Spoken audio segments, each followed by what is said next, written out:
வணக்கம். இது வந்து லால்பேட்டை அப்படிங்கிற ஊரில் நம்ம போட்டு கொடுத்துருக்குற ஒரு 5 கிலோவாட் சிஸ்டம். ஒரு வீட்டுக்கு 3 கிலோவாட்டு, இன்னொரு வீட்டுக்கு 2 கிலோவாட்டு. தனித்தனி சிஸ்டம். ஆனால் ஒரே ஸ்ட்ரக்சரில் நம்ம 5 கிலோவாட் பேனல் போட்டிருக்கோம். அதேமாரி இங்கே வந்து ஒரு சோலார் சிஸ்டம் நீங்கள் போடுறீங்க அப்படின்னா, கண்டிப்பாக ஒரு இடி தான் இங்கே வச்சாகணும். அதே மாதிரி சோலார் பேனலுக்குன்னு தனியாக ஒரு எர்த்து கொடுத்தாகணும். அது மாதிரி இன்வெர்ட்டருக்கு தனியாக ஒரு எர்த்து கொடுத்தாகணும். ஆனால் இங்கே 2 சிஸ்டம் ஒரே பில்டிங்கில் போட்டிருக்கிறதுனால, ஒரு லைட்னிங் அரெஸ்ட் வச்சா போதும். ஒரு பில்டிங்க்கு ஒரு லைட்னிங் அரெஸ்ட்டு சேஃப்டி உங்களுக்கு கொடுக்கும். லைட்னிங் அரெஸ்ட்டில் நான் ஏற்கனவே சொன்ன மாதிரி 2 டைப் இருக்குது. பெரிய பெரிய பில்டிங் பேங்களா டைப்பில் நீங்கள் கட்டியிருந்தீங்க அப்படின்னா, இஏசி டைப்னு இருக்குது, அது போட்டுக்கோங்க. சிம்பிளாக இருக்கக்கூடிய 2 மாடி 3 மாடி வீடு, சிம்பிளாக இருக்கக்கூடிய வீடு அப்படின்னா, சாதாரணமாக இந்த மாதிரி ஃப்ராங்க்லின் டைப்பு ஒரு 4 முள்ளு மாதிரி இருக்கும். அது மாதிரி போட்டாலே போதும் உங்களுக்கு. இந்த சோலார் பேனலில் வந்து திடீர்னு மின்னல் அடிக்கும்போது அதிகமான வெளிச்சம் வந்து ஒரு மைக்ரோ செகண்டில் அதிகமான உற்பத்தி ஆகும்போது அந்த ஃப்ரேமில் ஏற்படக்கூடிய சர்க்குலேட்டிங் கரண்ட் வந்து அந்த செல்லை டேமேஜ் பண்ணிடக்கூடாது அப்படின்றதுக்காக தான் இந்த லைட்னிங் அரெஸ்ட்டு நம்ம கொடுத்துருக்கோம். இந்த லைட்னிங் அரெஸ்ட்டில் நம்ம ஒரு 4 ஸ்கொயர் எம்எம் வயரோ 6 ஸ்கொயர் எம்எம் வயரோ நம்ம கனெக்ட் பண்ணி ஒரு மீட்டரில் இருக்கக்கூடிய ஒரு எர்த் ராடோட நம்ம கனெக்ட் பண்ணிடுறோம். அதனால் ஒரே வீட்டில் ஒரு அப்பார்ட்மெண்ட்டில் நீங்கள் 2 சிஸ்டம் 3 சிஸ்டம் அப்படி போடுறீங்கன்னா, ஒரு லைட்னிங் அரெஸ்ட்டு நல்ல ஒரு குவாலிட்டியான லைட்னிங் அரெஸ்ட்டு போட்டிங்கன்னா போதும். அதேமாதிரி ஸ்ட்ரக்சரும் ஒரே வீட்டில் அண்ணன் தம்பி நம்ம எல்லாருக்கும் போடுறோம் அப்படின்னா, ஒரே ஸ்ட்ரக்சரில் நம்ம இது மாதிரி சோலார் பேனல் நம்ம போட்டுக்கலாம். இது மாதிரி போடும்போது நம்ம வசிக்கக்கூடிய ஒட்டுமொத்த பில்டிங்கோடைய மின் சுமையை நம்மளே உற்பத்தி பண்ணிக்கிறோம்.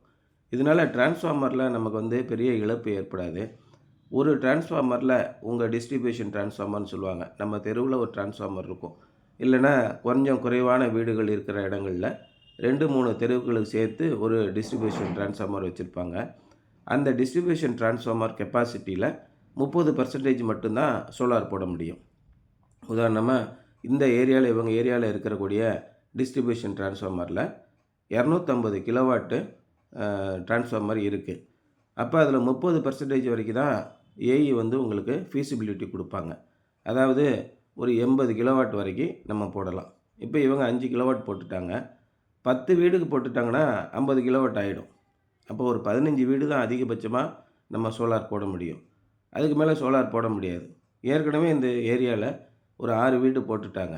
அப்போ நம்ம வந்து சோலார் போடணும்னு முடிவு பண்ணிட்டீங்கன்னா, சீக்கிரமாக அந்த வாய்ப்பை நீங்கள் பயன்படுத்திக்கங்க. இல்லைன்னா உங்களுக்கு அனுமதி கிடைக்காது. அப்புறம் அதுக்கப்புறம் நம்ம என்ன பண்ணுறது அப்படின்னா, ஒன்று அந்த இன்வெர்ட்டருடைய கெப்பாசிட்டியை அந்த டிரான்ஸ்ஃபார்மர் டிஸ்ட்ரிபியூஷன் டிரான்ஸ்ஃபார்மருடைய கெப்பாசிட்டியை இன்க்ரீஸ் பண்ணணும். இல்லையா நம்ம பேட்டரியோட கூடிய 100% ஆஃப் கிரிட் சிஸ்டத்துக்கு போகணும். வீடுகளுக்கு ஆஃப் கிரிட் சிஸ்டம் போடுறது அந்தளவுக்கு நல்லது கிடையாது. ஏன் நல்லது கிடையாதுன்னா, நம்ம போடக்கூடிய முதலீடுக்கும் நம்ம பயன்படுத்தக்கூடிய மின்சாரத்துக்கும் சம்மந்தம் இல்லாமல் இருக்கும். ஆனால் கமர்ஷியலில் போகும்போது ஒவ்வொரு வருஷமும் 4% கூட்டிக்கிட்டே போவாங்க. இன்றைக்கி வந்து ரூ. 11 இருக்கக்கூடிய மின்சாரம் சாயங்கால நேரத்தில் பீக் ஹவர்ஸ் சார்ஜஸ்ன்னு போட்டு ரூ. 14 வாங்குகிறாங்க. கொஞ்சம் கொஞ்சமாக கூடும்போது பார்த்திங்கன்னா உங்களுக்கு கிலோவாட் சார்ஜஸ் எல்லாம் சேர்த்து ஒரு யூனிட்டு ரூ. 16 வருது. அப்போ சோலாரில் உற்பத்தி பண்ணுறதுக்கு மின்சாரம் உற்பத்தி பண்ணுறதுக்கு 20 வருஷம் கூடிய வாழ்வோடக்கூடிய ஒரு பிளான்ட்டுக்கு ரூ. 2 தான் வருது. ரூ. 16 எங்கே இருக்குது, ரூ. 2 எங்கே இருக்குது பாருங்கள். அந்த வகையில் பேட்டரியுடன் கூடிய ஆஃப் கிரிட் சிஸ்டம் போட்டிங்கன்னா கமர்ஷியலுக்கு தான் வையபிள், வீட்டுக்கு வையபிள் கிடையாது. ஆகவே வாய்ப்பு கிடைக்கும்போது நீங்கள் உடனடியாக சோலார் போட்டுக்கிறது ரொம்ப நல்லது. சோலார் போடுறது ஒன்றும் பெரிய சுமை இல்லை இந்த காலத்தில். ஏன்னா நிதி வசதியும் செஞ்சு கொடுத்துட்றாங்க, சப்சிடியும் கொடுத்துட்றாங்க. இந்த எல்லா விஷயங்களையும் நாங்களே உங்களுக்கு பண்ணி கொடுத்துட்றோம். இப்போ எங்களை மாதிரி ஏஜென்சிஸ் வந்து A to Z இந்த ஒர்க்கை அவங்களுக்கு கேரி அவுட் பண்ணி கொடுத்துட்றாங்க. அதனால் உங்களுக்கு பர்சனலாக சுமை வந்து அதிகமாக இருக்காது. அதிகபட்சமாக இந்த டோட்டல் ப்ராஜெக்ட்டு ஒரு 20லேருந்து 30 நாளைக்குள்ளே முடிஞ்சு போயிடும். நீங்கள் அதுக்கப்புறம் இது சம்மந்தமாக மெனக்கட வேண்டியதே இல்லை. இதுக்கு மெயின்டெனன்ஸும் கிடையாது.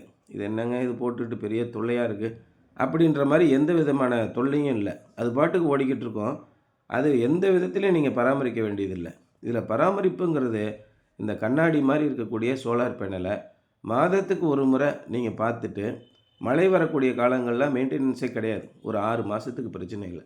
6 மாதத்தில் ஒரு 6 முறை வருஷத்துக்கு அந்த சோலார் பேனலை நல்லா தெளிவாக வச்சுருக்கணும். அந்த மாரி வச்சிருக்கும்போது, நிச்சயமா நல்ல புரொடக்ஷன் இருக்கும். அந்த பேனலுடைய லைஃப்பும் ரொம்ப நாள் இருக்கும். நெறைய இடங்கள்ல பேனல் வீணா போறதுக்கு காரணமே, அந்த பேனல துடைக்காம, பல வருஷமா கண்டுக்கிறாம இருக்கிறது தான். அட்லீஸ்ட் 1 மாசம், 2 மாசத்துக்கு ஒருக்கையாவது அந்த பேனல மட்டும் நீங்க பார்த்துக்கிட்டாங்க. இது ஒரு ரொம்ப சிம்பிளான ஒரு மெயின்டெனன்ஸு. இதனால உங்களுடைய வீட்டுக்கு தேவையான மொத்த மின்சாரத்தையும் நம்ம உற்பத்தி பண்ணிக்கிற முடியும். இன்னும் வரக்கூடிய காலங்கள்ல ஏற்படக்கூடிய மின்சார யூனிட்டோட விலை உயர்வையும் நம்ம தடுத்து நிறுத்த முடியும். மொத்த முதலீட்டோடைய அந்த இன்வெஸ்ட்மென்ட்டையும் நீங்க ஒரு 3லேருந்து 4 வருஷத்துக்குள்ள திரும்ப எடுத்துறலாம். இந்த சௌகரியங்கள் இருக்கிறதுனால, இப்போ சோலார் போடுறதுக்கு ஒரு மிகச் சிறந்த காரணம். அதனால உங்களுக்கு விருப்பம் இருந்துச்சுன்னா, இப்பயே நீங்க சோலார் போட்டுருங்க.